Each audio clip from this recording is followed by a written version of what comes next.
Hi, this is Kim from Kimberbell Designs, and I'm going to show you how easy it is to English paper piece. Let's go ahead and get started. Okay, so for this English paper piecing project, I want to make this sunflower with hexagons. And so I'm going to fill in this missing piece that you see here. All you need is a paper hexagon template, some fabric, a straight pin, and a needle and thread, and a pair of scissors. So let's get started. All you have to do is take your fabric and turn it on the wrong side. Then place your paper hexagon right there in the middle and stick a pin there. Now if you have a smaller pin, that would probably be helpful as well. Okay, now I want to cut approximately 1/4 inch beyond the paper hexagon. It doesn't have to be exact, just eyeball it and cut 1/4 of an inch beyond that template. Alright, now with my needle and thread, I tied a knot at the end of my thread, and I'm just going to turn over this fabric from behind over the top of the paper hexagon, just like that. And now with my needle and thread, I'm just going to run a quick basting stitch to tack those two things together, the paper and the fabric. Okay. The color of thread you're using at this point doesn't matter because you'll be pulling these threads out later. Okay, so just continue to go around the outside of your hexagon piece. I'm not worried about how far my stitches are from each other. Again, we just want to bring those two items together. Okay. This is a great project to do while you're watching TV or driving in a car or just want to relax. Okay.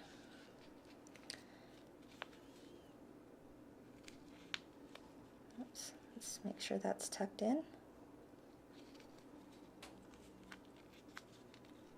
Try not to bend your paper too much, but if it bends a little bit, that's okay too. Okay, I can now take my pin out.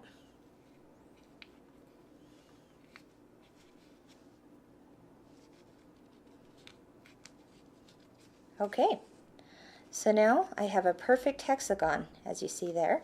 I'm just going to tie a knot at the end to finish it off. And snip the thread. Okay, so for this sunflower, I'm actually making 6 of these petals out of yellow, and the center is brown. And I need to get that last petal attached to the center and the sides. So at this point, all you need to do is place right sides together, just like so. And it really doesn't matter which way you do this. You can go this route over to the one side, or you could even go to this side. At some point, all 3 of those sides are going to be attached to one another. So I'm just going to stick right sides together here. Again, my paper is still in there. We're not going to take it out quite yet. And again, with a needle and thread, I'm going to create something we call a whip stitch to attach those 2 petals together, or 2 pieces together. And going across the very top of your hexagon shape, just grabbing a little bit of fabric. Try not to grab the paper that's in there because you will be removing the paper. As you can see, I'm just doing a quick whip stitch to secure those 2 sides together. At this point, I do like to use a coordinating thread color in case some of those stitches show. Okay.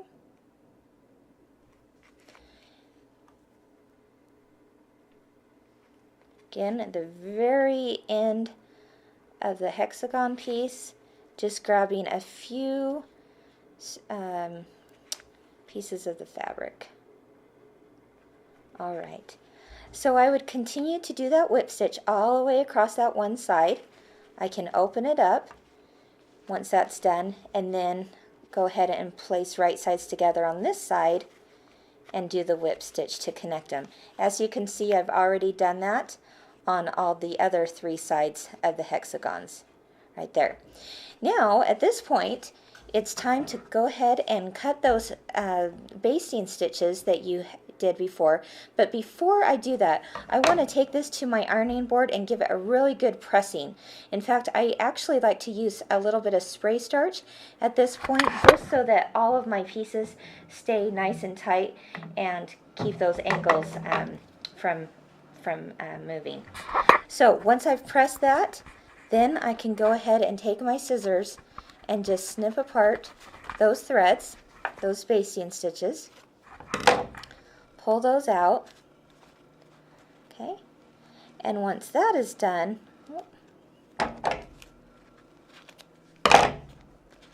at that point, that's when I can remove the paper from the back, okay, and then you'll have a really cute sunflower.